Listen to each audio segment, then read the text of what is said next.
Have you ever been caught in that inner battle where you're feeling stressed and overwhelmed and anxious, but no matter how hard you try, you can't snap yourself out of it? My name is Lindsay Pickowitz, and I'm one of the head coaches and the co-founders at The Fitness Project, where we build fit and healthy leaders. Today's conversation is a very special keynote that we gave at a rally in New Hampshire.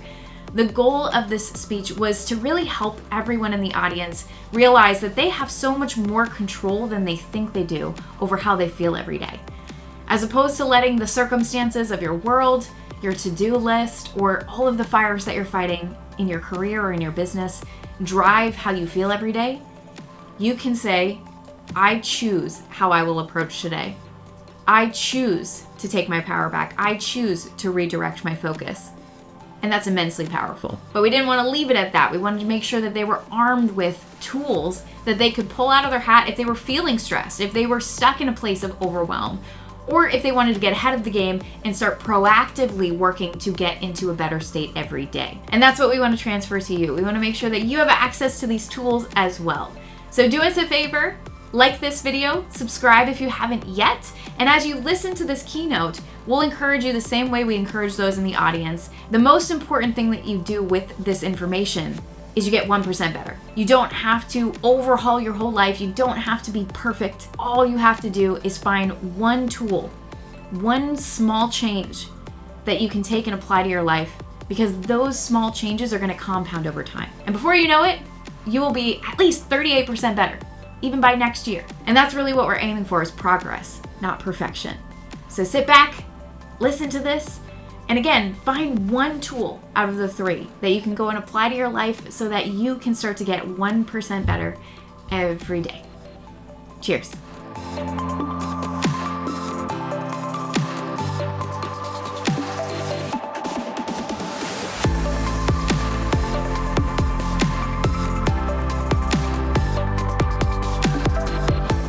As Michelle was telling us what the focus of this whole event was about, it was really about ending stigma. Ending the stigma around addiction, ending the stigma around those who are working to recover. And as I thought about it, I said the only way to really get to that point where stigma is removed is to have a sense of empathy. Because every single one of us here has been in that situation where, hey, if I did this one thing differently, or if I did that one thing differently, my life wouldn't be where it is. And so if we really want to have the ability to empower others to change, we have to be able to put ourselves in their shoes. And as I started to think about this, I kind of went back to my own life, because I know that for myself, I'm probably 1 or 2 decisions away from addiction myself, from alcoholism, from substance use. You know, Lindsay and I grew up in Franklin, New Hampshire. I grew up in Hill, and it was very common to drink, to have alcohol around. And in my family, addiction is very common. So I know that I was on this path that looked very similar to a lot of people who struggle. My first time ever drinking, I was 13. And the first time I really got drunk was when I was with my brother at a party. You know, I was 14, he was 18. I was also a great athlete, so I got an invitation to every single party that happened. And now at 14, that felt really cool. That felt like, hey, I'm in the crowd.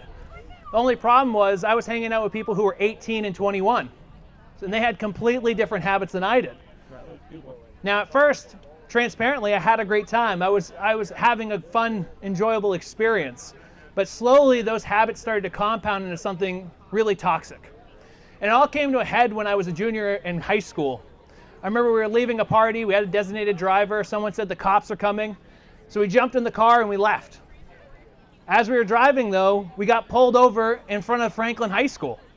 Now I thought, hey, I'm safe, I'm cool. We have a designated driver, I'm just gonna keep my mouth shut. Well, little did I know that the cop had a different plan. He looked in the back seat, he saw that there was a container of beer, pulled us out, and I was arrested at the age of 17 for being a minor intoxicated in public. So at this moment, you know, you might think, well, were you anxious? Were you nervous? Maybe we've all been there ourselves. I didn't really feel anxious, I didn't feel worried. What I felt was a sense of embarrassment. Like, I can't believe this is what's happening. I'm right in front of my high school, and all these kids are driving by and seeing me. Now, in hindsight, I'm so grateful for that experience because it gave me an opportunity to think. It gave me an opportunity to learn. It gave me an opportunity to change. Over the next 4 months, I had to go through a recovery course myself. I had to learn about addiction. I had to go through the processes that New Hampshire has to teach young people what path are you on and where is it going. And I had this really great quote that came to me, which is, in our moments of decision, we shape our destiny. So I learned, hey, there's probably a different set of decisions that I'm going to have to make. From that moment, I realized I had to stop drinking. I had to stop hanging out with the people I was hanging out with. What was great is as I started to be sober, I realized I really didn't have that much in common with the people that I was hanging around. They weren't bringing the best out of me. And that decision compound to another decision, compound to another decision. I started to get into fitness and started to really get to a point where I was taking care of myself. So why do I share this all today as we're going to give you these tools? Well, ultimately, the goal today is to be on the same page for us all to know that we're all working to something better as a community, as a state, and as a country. So if we're looking at this and really understanding, hey, how can we remove the stigma? It's about having empathy, and then knowing the tools that we're going to share with you today to really help you start changing the trajectory that you're on too. So on that note, I'm going to send it to Lindsay, and she's going to start this off with giving you some helpful practical tools. Good afternoon. How is everybody doing? I want to find the people in the corners. How are we doing? Excellent. Yes, Andy, my man.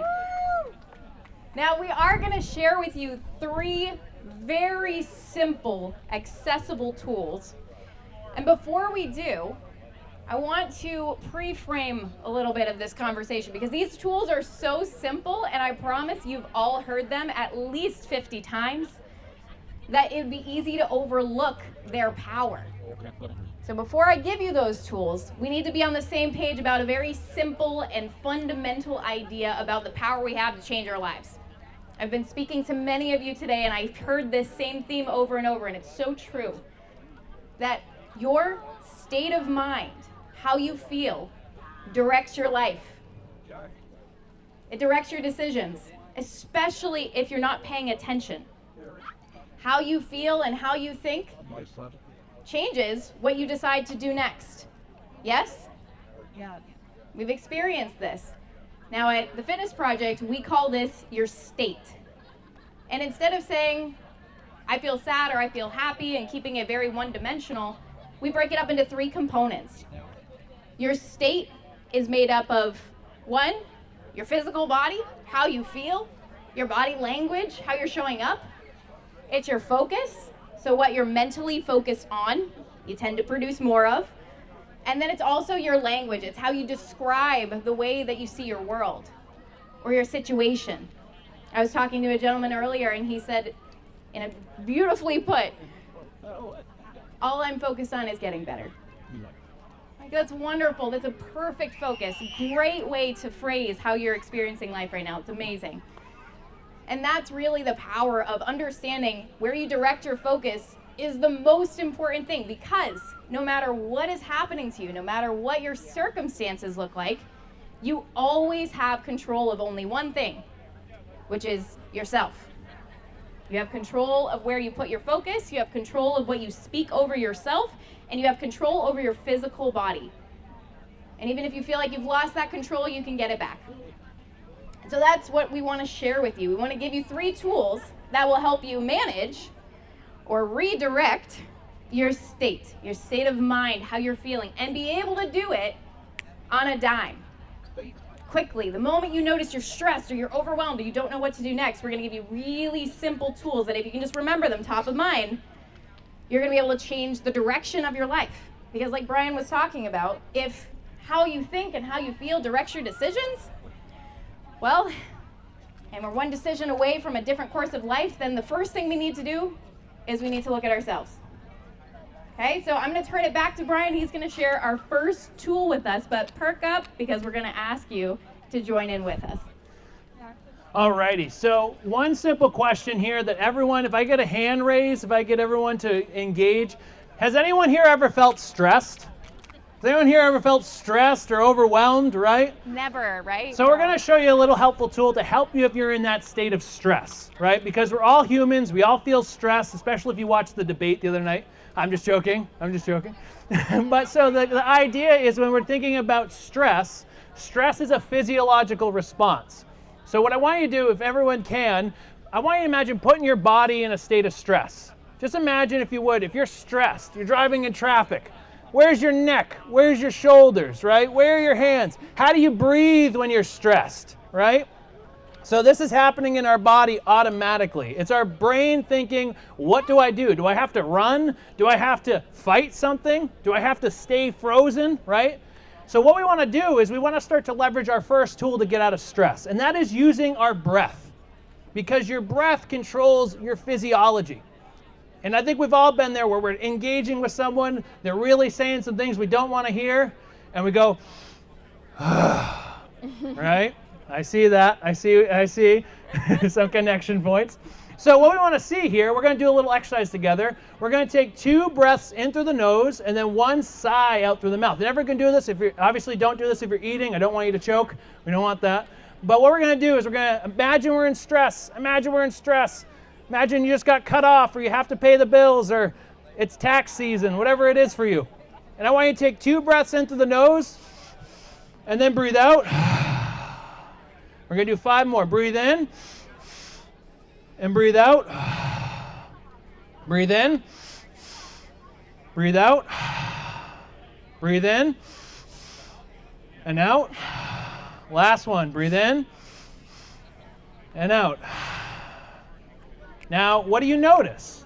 You notice that maybe you feel a little less tight around the shoulders. Notice that maybe your heartbeat is a little bit lower. Notice that maybe your hands have softened, you're not clenching your fists. So, yeah, exactly. So what you're going to see is this is called a physiological sigh.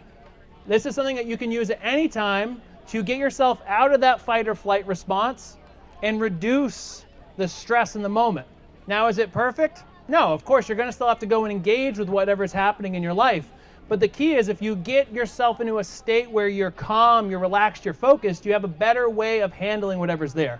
So I'm going to ask you one simple time. Our first tool is to use your breath. Use your what?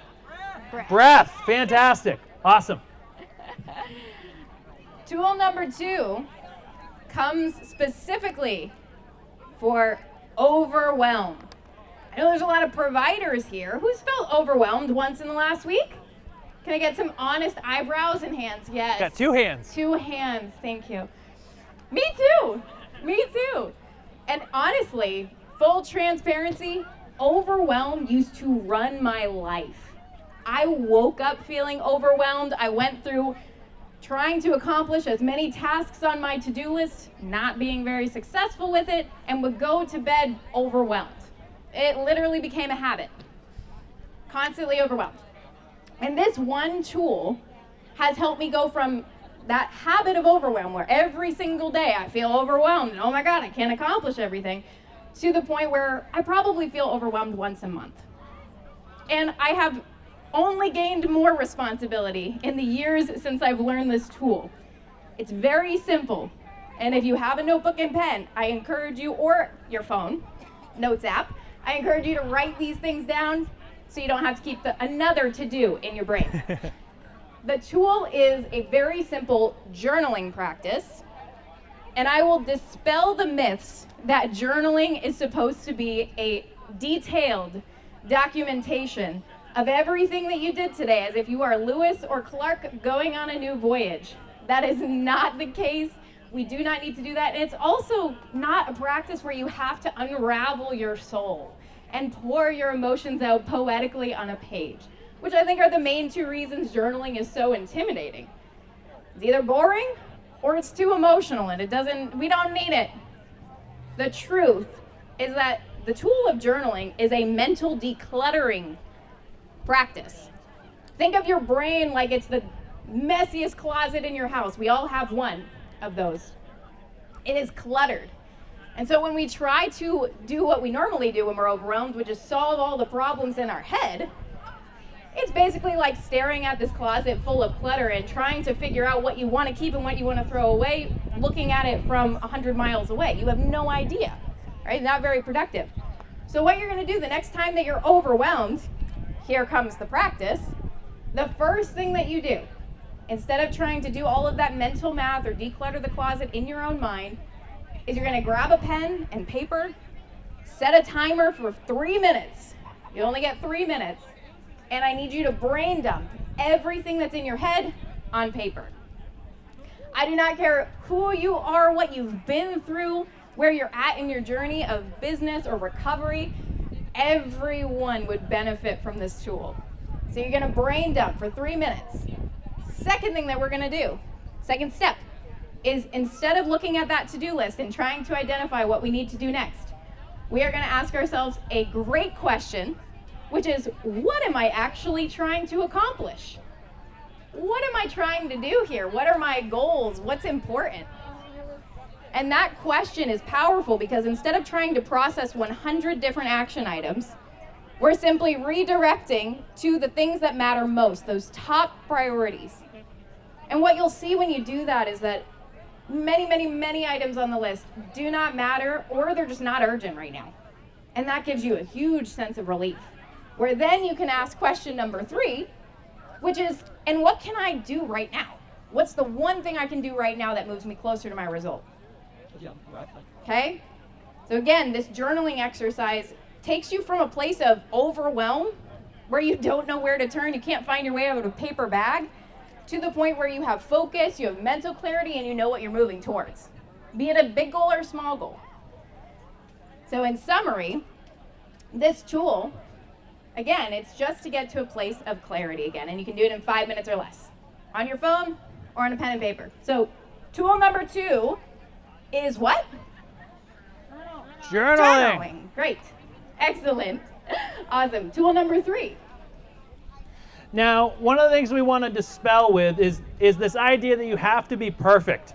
Has anyone ever tried to change anything in their life and you try to overcorrect and be perfect? You think you have to be all or nothing? You think, okay, I have to be going from 0 days of working out to 7. I need to be perfect on this, right? The problem is that when we approach any problem by feeling like we have to be perfect, we automatically set ourselves up for frustration and failure because it doesn't allow us to grow. One of the most important things, as everyone here knows, is you have to meet yourself where you're at in order to get to where you want to be.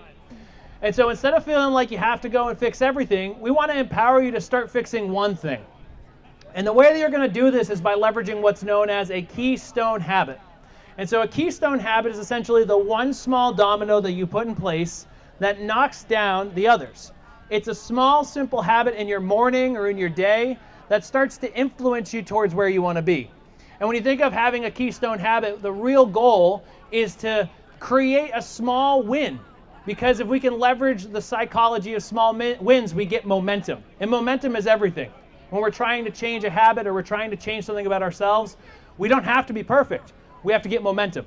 And so what we want to start to see is that if we put a small habit in our morning, a small habit throughout our day that changes our focus or changes the way that we're feeling, we start to move towards where we want to ultimately be. And the example I would use is we had a client of ours who was this business owner who was almost 400 pounds. He was in incredibly unhealthy shape, and he was struggling to get any kind of forward momentum, forward progress. And he said, oh my gosh, Brian, I feel burnt out, I feel sluggish, I feel like nothing can change for me. And when he came to me, he said, and I'm embarrassed about where I'm at. I'm worried that I can't really make a positive change. So what I told him to do first is, instead of feeling like you have to fix everything, eat a healthy breakfast. Pick one food that you want to eat in the morning and start there. And then stretch for 5 to 10 minutes. He's like, is that really all I have to do? And I said, yes, that's where we're going to start. So we started with those small keystone habits, and what ended up happening is he eventually got momentum. And from that momentum, he was able to build other habits. He was able to compound his wins. And today he's down almost 90 pounds, and he's in the healthiest shape of his life. His business is growing, and he's really feeling like the leader that he knows he wants to be. And so I share that because regardless of who you are, if you can build one small habit, if you can build one small win, you create momentum, you create the ability for you to actually succeed, and you start changing the trajectory of your life. And so this last tool is more proactive, but it is called a keystone habit. And so what is the last tool? A keystone habit. Awesome, fantastic. Great job. Now we've just given you 3 very simple, accessible tools, 2 of which you can use in the moment.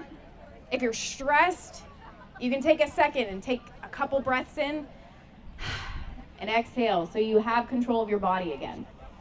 If you're feeling overwhelmed and your mind is running at 100 miles per hour, and you can't find your way out of a paper bag, you can take a pen to paper, put it all down, and ask yourself, what result am I trying to create? That is journaling. And then third, if you want to get ahead and you want to start the process of setting yourself up with a more positive state to start the day, which is a game changer, by the way, then you can leverage a keystone habit, something that takes less than 10 minutes, that can say, this is how I choose to go into the day. And having that choice be yours first thing before the day throws hurdles at you is a powerful one, and it's simple. So our goal today was just to give you a few tools that you can use to change your state. Because when everything is chaotic around you, you're trying to change so many things at once, you have to come back and remember that the only thing you really, truly have control over is yourself. And these tools will remind you of that, especially in those moments where you don't feel like you do have control. Remember, you do. You have control of your focus, of your physical body, and then of the things that you speak out loud or over yourself. And that is the most important thing. So what we're going to leave you with as we wrap up is a very powerful yet simple principle that we give all of our clients when they first start their journey. Michelle knows this well. It is called the 1% rule. And now instead of trying to overhaul everything, feeling like you have to be perfect, and then hitting those hard days where you just want to give up and throw your hands up, the 1% rule is what you can lean on. And it basically states that if you just get 1% better every day, then over the course of a full year, those changes will compound. And by the end of a year, you'll be 38% better at a minimum. As opposed to what we usually do, which is try to overhaul, we hit a hard day, and we give up. So you can lean on that. And what's great about that principle is some days you're gonna get 10% better or 20% better. You're gonna make some big decisions. But if you can fall back to, what can I do to just get 1% better in this situation today? Then you can trust that you will start to compound those changes. And before you know it, the direction of your life will be completely different. So keep these things in mind and remember your tools of your breath, journaling, and your keystone habit, and that will change the trajectory of your life. Thank you.